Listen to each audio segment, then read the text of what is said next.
여러분들 안녕하세요. 사이쌤입니다. 크리스마스하고 주말 잘 보내셨나요? 바로 수업 시작하도록 하겠습니다. 원래 제일 좋은 수업은 뭐다? 빨리 끝나는 수업이다. 그렇기 때문에 지금 여러분들하고 뭐 여러 가지 티키타카를 하면은 시간이 걸릴 수도 있을 것 같은데 저 혼자 하니까요. 저 혼자 하니까 평상시 수업보다는 빨리 끝낼 수 있을 것 같아요. 다만 여러분들 당부드립니다. 빨리 끝난다고 해서 여러분들 집중하지 않고 잘 듣지 않으면 수업이 아무 의미가 없어요. 그러니까 수업을 잘 들어주시고 시험을 보기 위해서 공부를 열심히 해야 된다 이렇게 생각하시는 부분도 나쁘다고는 할 수 없지만 이렇게 또 설명을 듣고 난 다음에 앞으로도 여러분들이 실생활을 살아가거나 어른이 됐을 때 이게 적용되는 부분이 꽤 있어요. 그러니까 특히나 정치 시민 참여 같은 부분은 여러분들이 책에서 배운 이론은 뭐 상관이 있어? 근데 이론처럼 가니까요. 그 이론을 통해서 가는 겁니다. 그러니까 우리가 뉴스에서 많이 보는 그런 장면들 있잖아요. 국회의원들이 싸우고 사람들이 나와서 시위하고 요구사항 같은 거 전달하고 안 받아들여지면 또 시위하고 이런 부분들이 있잖아요. 그런 과정들이 이런 정치 과정이 잘 해결이 안 됐을 때 일어나는 일들입니다. 그렇기 때문에 그냥 책에서 나온 거니까 그냥 달달달 외워야지, 지식으로 알고 있어야지, 이거는 별로 그렇게 큰 도움이 되지 못해요. 그렇기 때문에 항상 쌤이 얘기하잖아요. 앞으로 여러분들의 삶에 도움이 될 수 있는 그런 지식들이 되었으면 좋겠다라는 것이 쌤 바람이니까 들어보시고 지금 당장 여러분들 청소년 나이에서 알기 어렵더라도 한번 떠올려 보세요. 내가 봤던 뉴스 장면 이런 장면이었구나. 그리고 사람들이 하는 그런 의사소통 과정이 이런 과정들이었구나. 한번 잘 사례를 적용을 해보시면 앞으로도 도움이 되실 겁니다. 그러면 시작하도록 할게요. 큰 제목은 바로 정치 과정과 시민 참여입니다. 중단어는요, 정치 과정과 정치 주체입니다. 이번 주는 이렇게 나갈 건데 이번 시간은 정치 과정에 대해서만 설명을 드리도록 하겠습니다. 뒷부분인 정치 주체는 말 안 해도 아시겠죠? 여러분들이 모두 주체예요. 근데 그렇게만 하면 뭐 할 게 뭐 있겠습니까? 구체적으로 어떻게 다양한 주체들이 있는지 설명하는 것이 바로 목요일날 수업이 되겠죠. 이번 시간 수업을 해보도록 하겠습니다. 학습 목표입니다. 정치 과정의 의미와 정치 과정의 단계를 설명할 수 있다입니다. 자, 그리고 민주적 정치 과정의 중요성을 이해할 수 있다. 그러니까 이런 정치 과정이 어떤 것인지 알게 되면 이것이 우리 실생활에도 현실상에도 굉장히 중요한 의미를 가지겠구나 라는 것을 알 수가 있는 거예요. 도의 활동입니다. 지금 정부에서 도로를 없애고 공원을 만들려고 합니다. 의견을 주세요 라고 했는데 똑같은 주제에 대해서도 다양한 입장에 있는 사람들이 다양한 의견을 내고 있습니다. 이쪽 분은 도로가 없어지니까 교통체증이 심해져서 불편하지 않을까요? 이 학생은 도로가 오래돼서 불안했는데 공원을 이용하면 좋을 것 같아요. 공원이 있었으면 좋겠다 이런 얘기죠. 도로가 없어지면 안 되겠다 생각하는 사람도 있고요. 그리고 이쪽 어르신께서는 지역에 대한 인식이 좋아져서 관광객들이 많아지겠네요 라는 인식도 가지고 계시고요.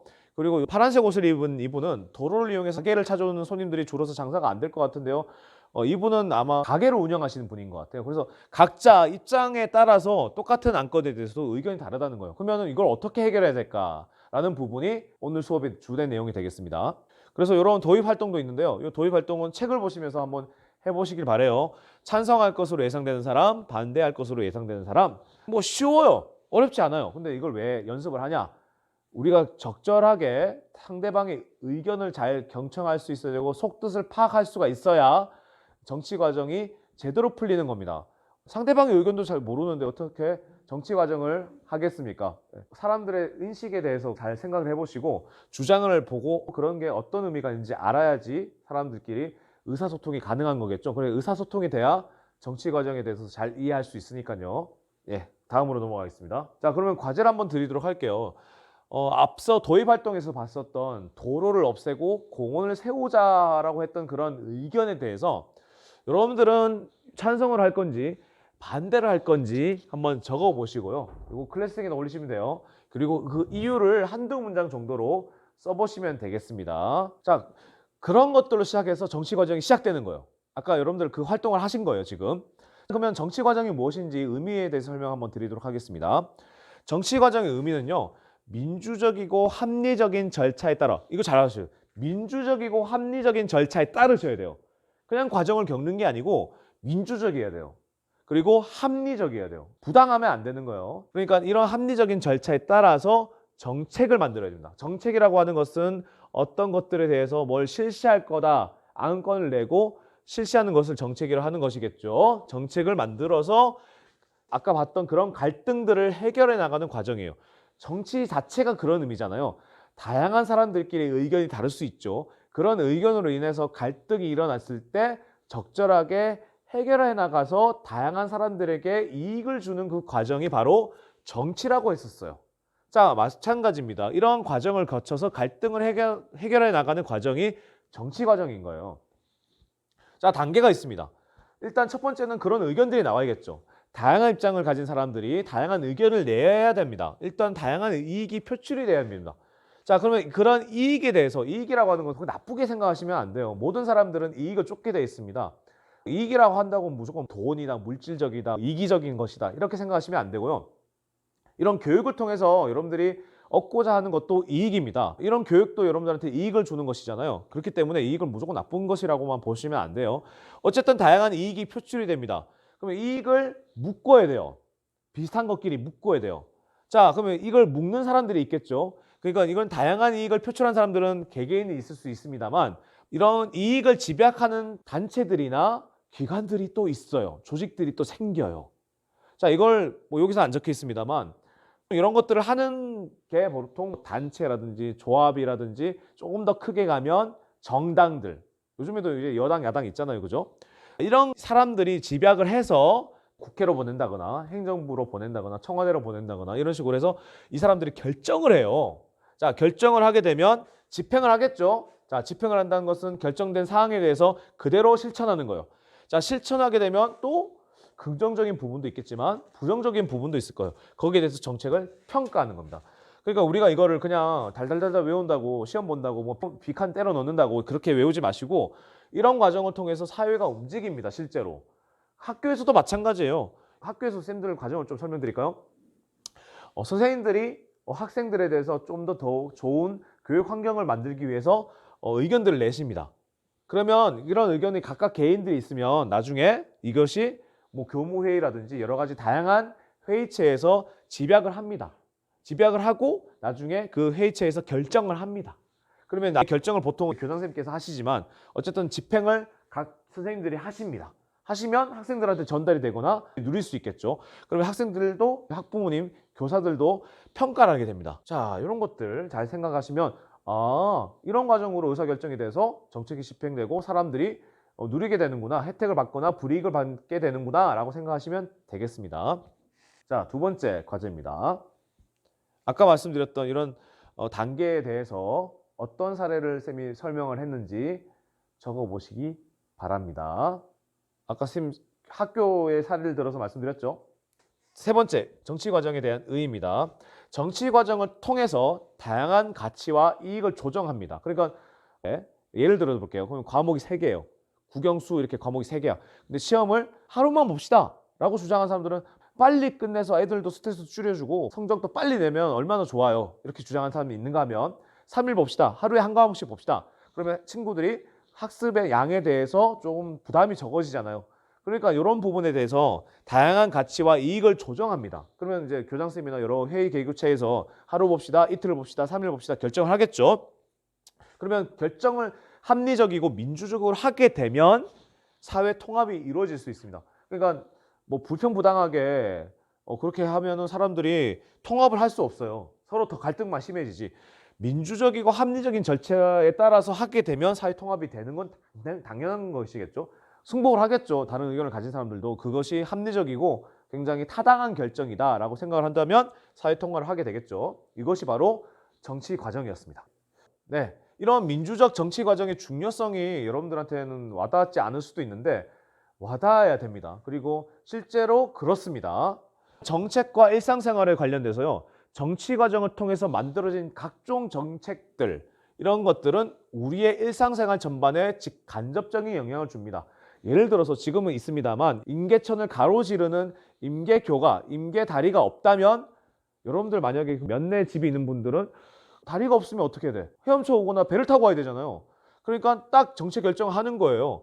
다리를 만듭시다. 아니면 어떤 사람들은 배를 더 많이 만들어서 더 많이 건너올 수 있게 합시다. 어느 게 더 합리적인가요? 다리를 만드는 게 돈이 더 많이 들겠습니다만 한번 떡 만들어 놓으면 어때요? 뭐 운영할 사람 필요 없이 간간히 관리만 해주면 되잖아요. 그렇기 때문에 이런 정책 과정을 걸쳐서 우리가 학교를 쉽게 다닐 수 있게 하는 것처럼 우리의 일상생활 전반에 직간접적인 영향을 주기도 합니다.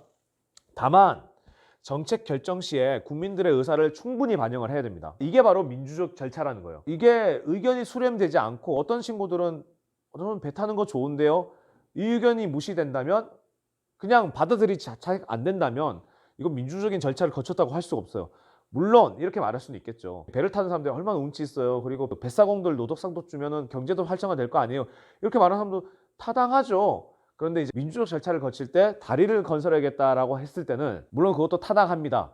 경제적인 이득도 있을 것 같아요. 그리고 운치도 있어서 관광객들한테도 좋을 것 같아요. 하지만 다리를 건설하면 더 좋은 경제 정책이 될 수도 있을 것 같아요. 라는 식으로 이해를 시켜주는 과정을 거치게 된다면 충분히 반영할 수도 있는 것이겠죠. 그렇기 때문에 국민의 의사를 충분히 반영을 해야 됩니다. 그리고 총합을 봤을 때 그런 의견 중에서 가장 전체 이익을 고려하고 있는 의견이 어떤 것인지 보고 결정을 해야 된다는 거죠.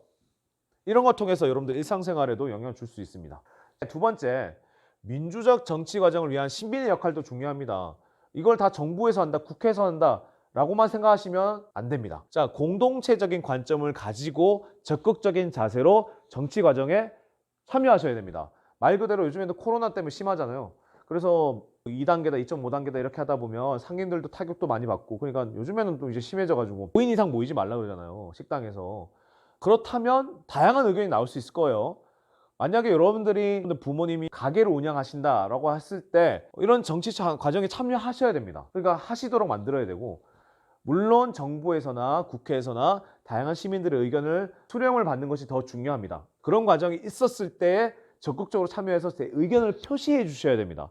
그래야지 실제로 시민들이 원하는 것이 무엇인지에 대해서 정부나 국회에서 제대로 인식을 할 수가 있잖아요. 의견 내라 했는데 모르세요 이렇게 하다가 갑자기 피해봤을 때 왜 그때 말 안 했어? 왜 의견 얘기 안 했어? 이렇게 되면 또 갈등이 생기는 거니까 적극적으로 참여하셔야 됩니다.